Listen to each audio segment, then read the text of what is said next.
of Satchel. Satchel is a much sort of... Ah!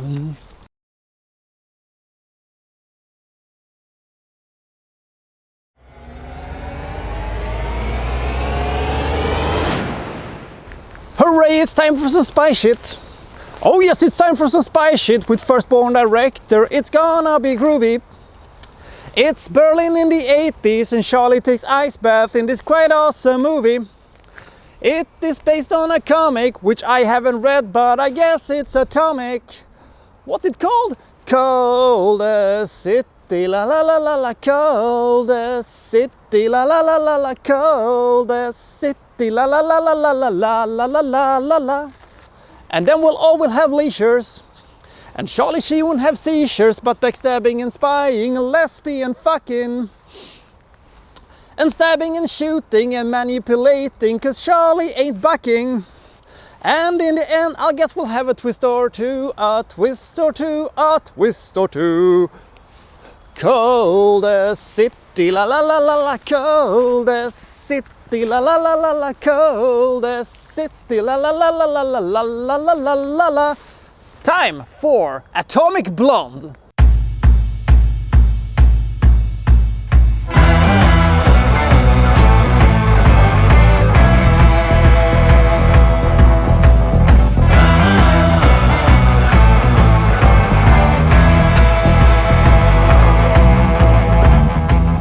East Berlin, November 1989.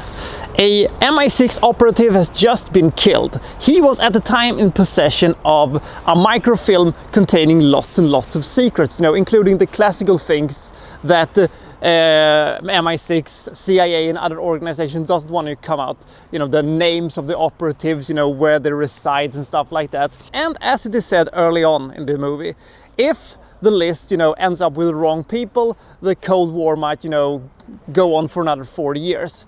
I don't think that would have been the ramification of this one, because the Cold War ended more because of, economics and stuff like that, rather than, some list of some people who were spying and stuff. But I'll buy it and I'll meet the filmmakers halfway with this one. So they send another MI6 operative into Berlin, played by Charlize Theron. Her mission is to, together with Parzival, which is her contact in Berlin, a wonderfully overacting James McAvoy, by the way. Her mission is basically to try to find the list before it, reaches the enemy.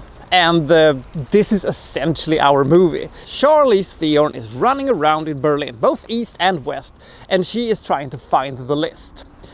There is one more reason why people want to find this list, because it can reveal the true identity of a double agent called Satchel. And the thread of Satchel is hanging over the entire movie. So this is kind of like a fever dream to me when it comes to movies, because I love spy movies. Some of my favorite actors are in this movie.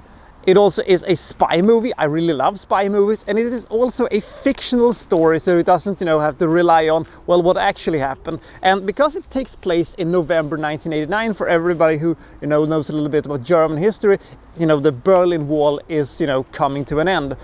And this whole thing about, the end of the Cold War also resides heavily upon this movie.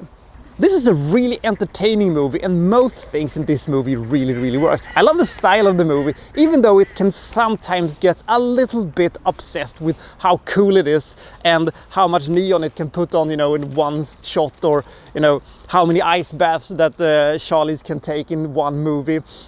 You can argue that this movie is style over substance, and yeah, I can agree with that too. With they're a little bit too proud of how cool it is, and the weird angles they have, and the cool neon lights and the cold colors and stuff like that. But I'm willing to forgive it for it. Well, maybe because it looks kind of awesome. The movie is also drenched in 80s music. Now we're not talking about, the cheesy Tarzan's Boy or something like that. It is New Order and David Bowie, and they of course have to have London Calling at some point when they are, in England. But that is obvious. This movie begins in ways that sometimes can be very good and sometimes be really terrible, because the movie basically begins with that a really banged up Charlize Theron is, talking to and being debriefed by Toby Jones and John Goodman, what happened and stuff like that. So we know from the start Charlize Theron is gonna make it out of this movie alive, or will she? But we also don't know where the list is and who Satchel is and stuff like that. So we are given some information but not all of it. So in this case I think it kind of works.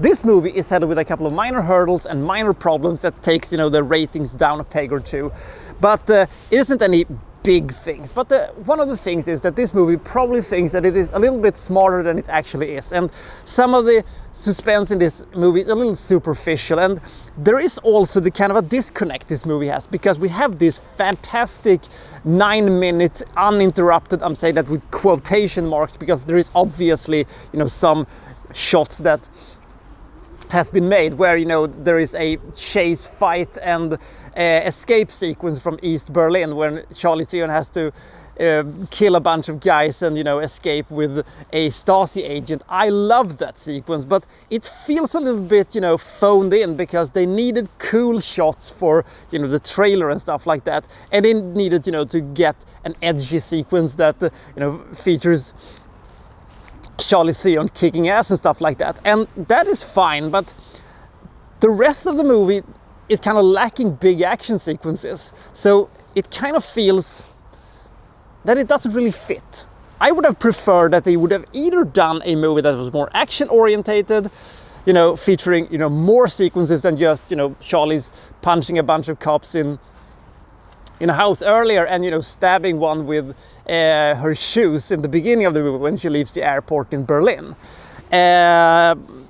Or you could have easily have done a more psychological, suspenseful spy movie, aka Tinker Tailor Soldier Spy or something like that, and it could have been a much better movie. Now it feels a little bit, it doesn't really fit the tone of the movie.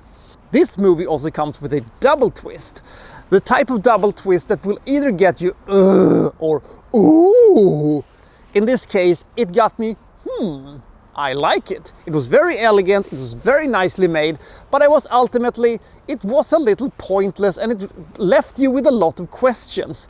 And there is a couple of, unanswered questions that I'm either too dumb for, or this movie was too dumb for to, explain.